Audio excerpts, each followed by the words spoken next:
अस्सलाम वालेकुम, मेरा नाम है रबिया इकबाल और आज हम पढ़ने वाले हैं domain archaea. Domain Archaea Karl वूस ने क्या किया था 1990 में।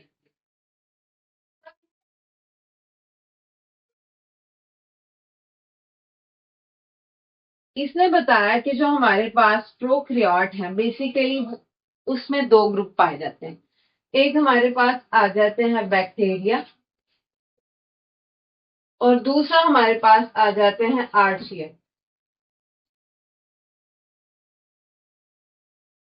तो आज बेसिकली हम पढ़ने वाले हैं डोमेन आर्चिया। फिर हमारे पास आया 3 domain system of classification, domain archaea, domain bacteria and domain जो थर्ड वन थी वो आ गई डोमेन यूकैरिया। डोमेन आर्चिया को आज हम स्प्लिट करने वाले हैं। तो जो आर्चिया लफ्ज है वो ग्रीक वर्ड से निकला हुआ है, अराइज फ्रॉम ग्रीक वर्ड आर्चियोस। आर्चियोस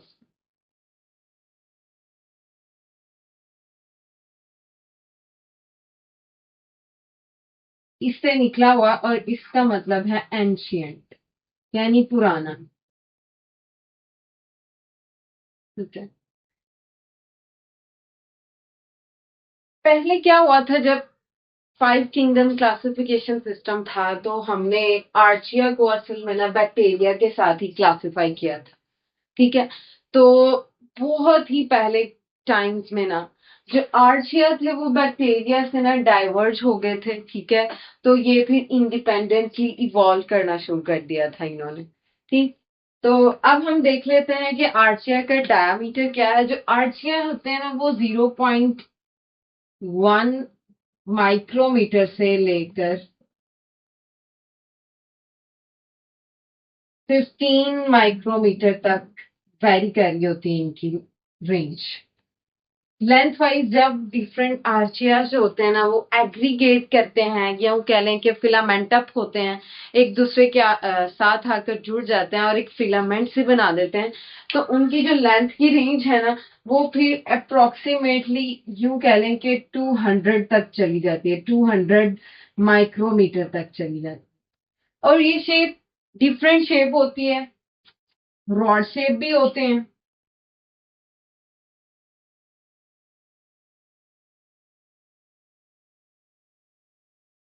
यानी कि ये डिफरेंट शेप्स कैरी कर रहे होते हैं। फिर आ जाती है इसकी रिप्रोडक्शन की बात। ये जो है वो एसेक्सुअली रिप्रोड्यूस कर रहे होते हैं।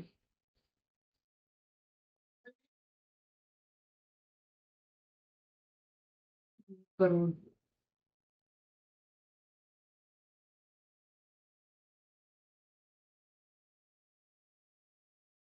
लाइक हो गया बाइनरी फिशन,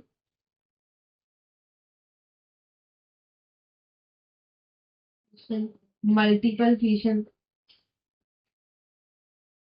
फ्रेगमेंटेशन,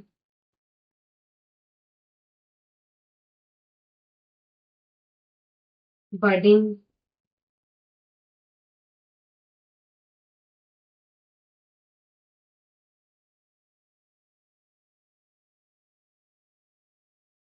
तो ये डिफरेंट मल्टीपल फिशन इसमें आ जाती है, फ्रेगमेंटेशन आ जाती है, बडिंग आ जाती है। बाइनरी फिशन यूं कह लें कि फॉर एग्जांपल ये हमारे पास एक सेल था, इसमें जो डीएनए था। एक और बात, आर्चिया जो होते हैं ना ये सिंगल सेल्ड होते हैं एक तो,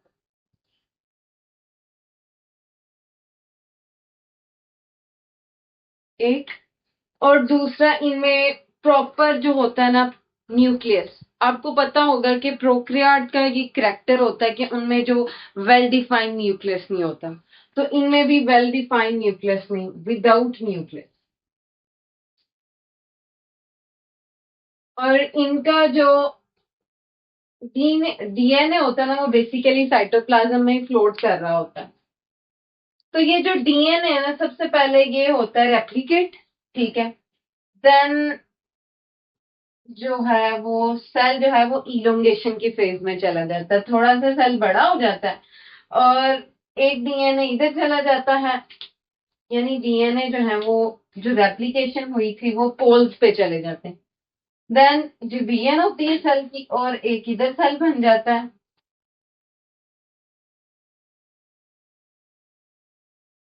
और एक दो सेल बन जाते हैं, ठीक है।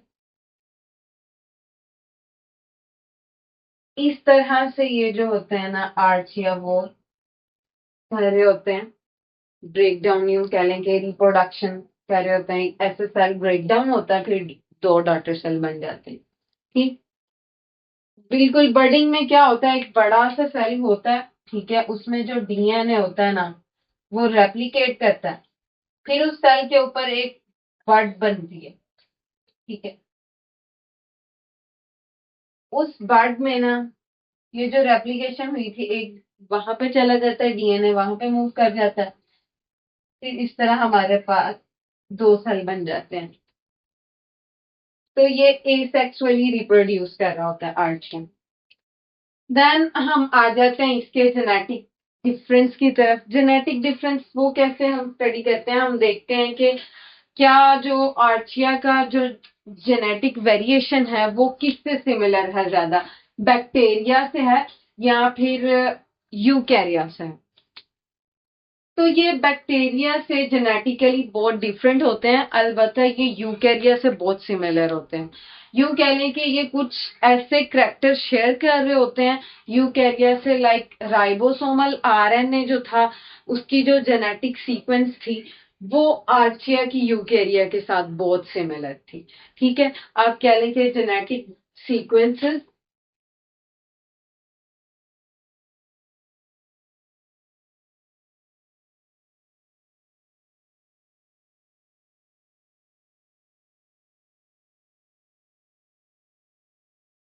एंड रेगुलेटरी फंक्शंस कह लें, ठीक है, या रेगुलेटरी मैकेनिज्म्स वो बिल्कुल यूकैरिया से सिमिलर कर रहे होते थे। इसीलिए उन्होंने कहा कि हो सकता है कि पास में चूंकि इनके राइबोसोमल आरएनए और आरएनए पॉलीमरेज जो कि प्रोटीन और प्रोटीन की सिंथेसिस और डीएनए की रेप्लिकेशन के लिए हमारे जो यूकैरिया है वो यूज कर रहे होते हैं, और आर्चिया भी बिल्कुल उसी से मिलता जुलता आरएनए पॉलीमरेज जो है ना वो यूज कर रहे होते हैं, ठीक है। तो उन्होंने बताया कि फिर उस स्टडी को जब हमने मॉलिक्यूलर जेनेटिक्स में फर्दर इनमें स्टडी की आर्चिया और यूकैरियम, तो अब हमें पता चला कि इनमें एक स्ट्रॉन्ग एवोल्यूशनरी रिलेशनशिप पाया जाता है।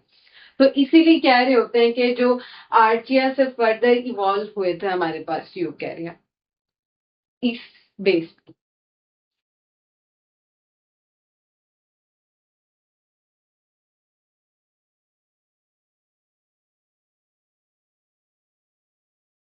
के वक्त जो हमारे पास आरएनए पॉलीमरेज था वो बिल्कुल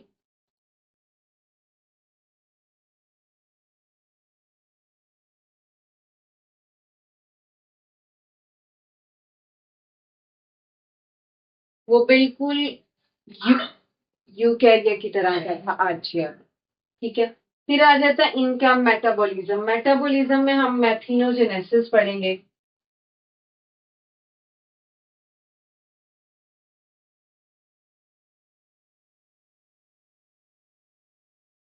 मेथिनोजेनेसिस एक ऐसा प्रोसेस है जिसमें हमारे पास जो मेटाबॉलिज्म है ना उसके दौरान बाय प्रोडक्ट के तौर पे मेथीन बन रही होती है, ठीक है। यूं कह लें कि जब सीवेज ट्रीटमेंट चल रहा होता है ना तो हमारे पास बाय प्रोडक्ट के तौर पे बायोगैस बन रही होती है, प्रोडक्शन ऑफ मीथेन।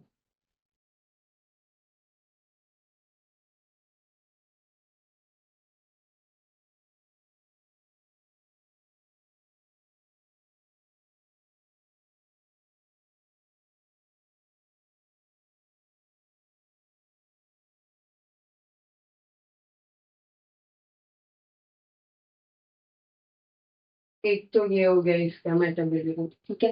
अब हम देख लेते हैं कि इसका जो मेटाबॉलिज्म है वो बैक्टीरिया और यूकैरियोट से कैसे डिफरेंट होता है। अब बैक्टीरिया का जो मेटाबॉलिक पाथवे होता है उसमें बेसिकली वो या तो फोटोसिंथेसिस कर रहे होते हैं, ठीक है। तो फोटोसिंथेसिस कर रहे होते हैं। अगर हम यूकेरियोट का देख लें तो वो रेस्पिरेशन भी कर रहे होते हैं। फोटोसिंथेसिस प्लांट में हो रही होती है और एल्गी में हो रही होती है। हमने मेटाबॉलिज्म में देखा कि कैसे डिफर कर रहा है बैक्टीरिया से आर्चिया का मेटाबॉलिज्म। लाइक बैक्टीरिया में फोटोसिंथेसिस हो रही है, ठीक है। यूकेरिया में हमारे पास फोटोसिंथेसिस प्लस रेस्पिरेशन हो रही है, ठीक है। आर्चिया में क्या होता है, इसका जो मेटाबॉलिक पाथवे होता है ना, वो बेसिकली मेथिनोजेनेसिस होता है।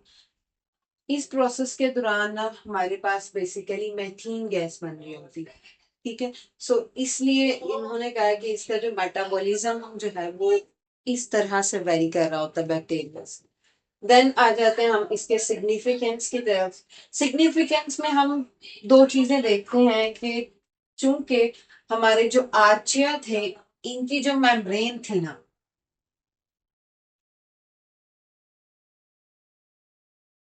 उसमें ईथर लिंक पाया जाता था, ether linkage.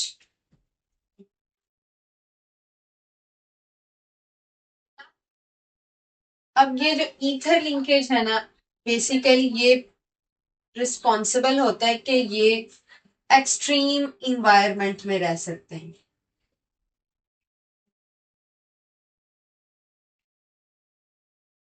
Live as a एक्सट्रीमोफाइल, ठीक है। अब होता क्या है कि एक्सट्रीमोफाइल यानी कि ये एसिडिटी वाली इन्वायरमेंट में भी रह सकते हैं, ये सॉल्ट यानी अल्कलिनिटी वाली इन्वायरमेंट में भी रह सकते हैं।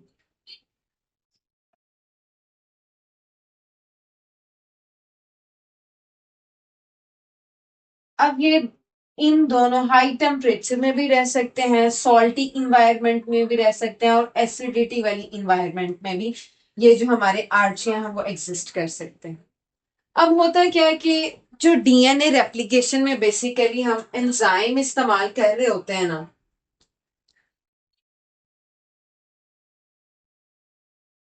वो बेसिकली हम एक्सट्रीमोफाइल यूं कह लें कि ऐसे आर्चिया से हम एक्सट्रैक्ट करते हैं जो हार्श कंडीशन यानी हाई टेम्परेचर में ना बेस्ट वर्क करते हैं, ठीक है। वहां से वो हम डीएनए रेप्लिकेशन के लिए एंजाइम एक्सट्रैक्ट करते हैं, ठीक है। इससे क्या होता है कि वो हाई टेम्परेचर पे भी बहुत अच्छा वर्क करते हैं, ठीक है। और रैपिड क्लोनिंग हो जाती है, ठीक है। यानी कि एम्पलीफिकेशन पीसीआर में ये बेस्ट होते हैं। फिर हमारे पास आ जाता है सिवेज ट्रीटमेंट। सिवेज ट्रीटमेंट में क्या होता है, आपने देखा होगा जो मेथीन है, जो मेथिनोजेंस है, मेथीन की प्रोडक्शन हो रही है। तो सीवेज ट्रीटमेंट में बेसिकली एनारोबिक डाइजेशन हो रही होती है, ठीक है, मेथीन की। फिर हमारे पास मेथिनोजेंस जो होते हैं ना, वो वाइटल पार्ट प्ले कर रहे होते हैं इस सेवेज ट्रीटमेंट में, ठीक है। तो उसके नतीजे में हमारे पास बायोगैस बन रही होती है, ठीक। फिर आ जाता है हमारे पास एसिडोफिलिक आर्चिया। ये जो एसिडोफिलिक आर्चिया है ना, ये एक बहुत ही इंपॉर्टेंट रोल प्ले कर रहे होते हैं। यूं कह लें कि ये ऐसे बैक्टीरिया, ऐसे आर्चिया से ही हम, ये जो आर्चिया होते हैं ना, बेसिकली ऐसा काम कर रहे होते हैं कि हमारे पास जो ऊर होती है ना, उससे ना हमें मिनरल की एक्सट्रैक्शन में हेल्प आउट कर रहे होते हैं। एक्सट्रैक्शन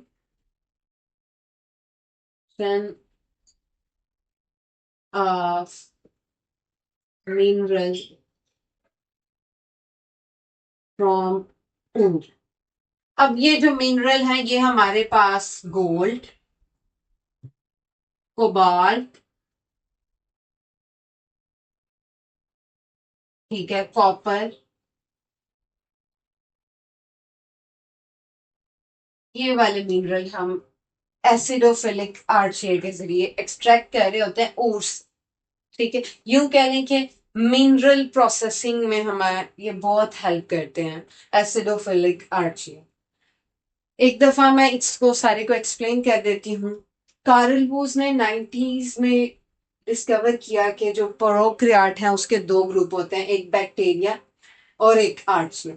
ठीक है, देन इसने हमें जो 3 डोमेन सिस्टम ऑफ क्लासिफिकेशन था वो इसने इंट्रोड्यूस करवाया। तो हम उसमें से पढ़ रहे हैं आर्चिया। आर्चिया जो होते हैं, आर्चियोस वर्ड जो है वो एक ग्रीक वर्ड है, उससे निकला है। तो इसका मतलब होता है एंशियंट, यानी बहुत पुराना, काफी oldest organism in the earth. ठीक है, इसका डायमीटर 0.1 माइक्रो से 15 माइक्रोमीटर तक वेरी करता है। इसकी लेंथ जो होती है वो 200 माइक्रोमीटर तक वेरी करती है। ये रॉड, लॉब्ड, रेक्टेंगुलर, स्फेरिकल और स्पाइरल शेप में पाए जा रहे होते हैं। ठीक है, इसकी रिप्रोडक्शन जो होती है वो एसेक्सुअली ये रिप्रोड्यूस कर रहे होते हैं, binary fission, fragmentation, multiple fission. ठीक है, बर्डिंग के जरिए ये अपनी रिप्रोडक्शन कर रहे होते हैं। देन हम इनका जेनेटिक डिफरेंस देख लेते हैं, बैक्टीरिया के साथ भी और यूकैरिया के साथ भी। यूकैरिया के साथ यूं कह लें कि जब हम डीएनए रेप्लिकेशन कर रहे होते हैं, एंड जब प्रोटीन की सिंथेसिस कर रहे होते हैं, तो तब जो हम आरएनए पॉलीमरेज जो यूज कर रहे होते हैं, बेसिकली वो जो आरएनए पॉलीमरेज है उसका सीक्वेंस और आर्चिया जो आरएनए पॉलीमरेज यूज कर रहा होता है उसका सीक्वेंस काफी हद तक सिमिलर होता है। तो इसीलिए कहा जाता है कि इसका जो ये जो जेनेटिकली है ये एवोल्यूशनरी तौर पे ना ज्यादा रिजेम्बलेंस शो कर रहा होता है यूकैरिया के साथ।